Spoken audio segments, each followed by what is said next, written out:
박근혜 전 대통령에게 뇌물을 건넨 혐의로 징역 2년 6개월을 선고받고 수감 중이던 이재용 삼성 부회장이 광복절을 맞아 가석방으로 풀려나게 됐습니다.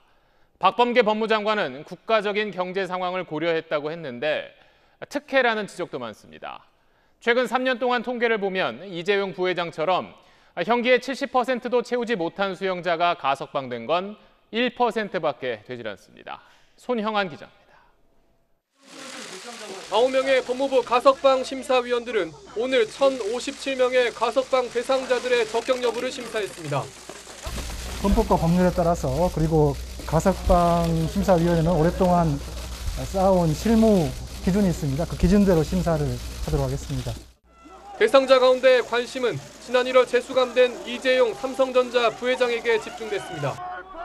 징역 2년 6개월형이 확정된 이 부회장은 지난달 말 기준 전체 형기의 60%를 채운 상태.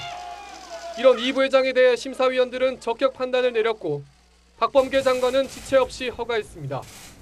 코로나19 장기화로 인한 국가적 경제 상황과 글로벌 경제 환경에 대한 고려 차원에서 이재용 삼성전자 부회장이 대상에 포함되었습니다. 이로써 이 부회장은 오는 13일에 가석방됩니다. 다만 경영 일선 복귀를 위해선 법무부의 취업 제한 해제 심사를 거쳐야 하고 불법 경영권 승계와 프로포폴 투약 재판은 계속 받아야 합니다.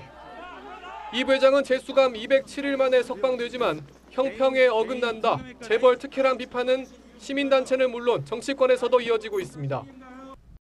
법무부가 가석방 대상자 최소 형기 기준을 60% 아래로 낮춘 것은 이 부회장을 겨냥한 조치라는 비판을 자초했고 최근 3년간의 통계를 봐도 이 부회장 같이 형기의 70%도 미처 채우지 못한 수용자가 석방된 건 1%에 불과하기 때문입니다. 또 진행 중인 재판이 2건이나 있고 검찰이 가석방 반대 의견을 냈는데도 가석방을 강행한 것도 비판의 대상입니다. 불법 합병에 대한 재판이 진행 중이고 프로포폴 투여에 대한 재판이 진행 중인데 어떻게 가석방의 심사 대상이 될 수 있냐 얘기를 합니다. 하지만 재계의 석방 요구에 대해 일부 정치권이 호응하면서 특혜 논란에도 불구하고 이 부회장의 가석방은 현실화됐습니다. 청와대는 이 부회장 가석방은 법무부가 진행한 절차라며 언급할 사안이 아니라고 선을 그었습니다. SBS 손형한입니다.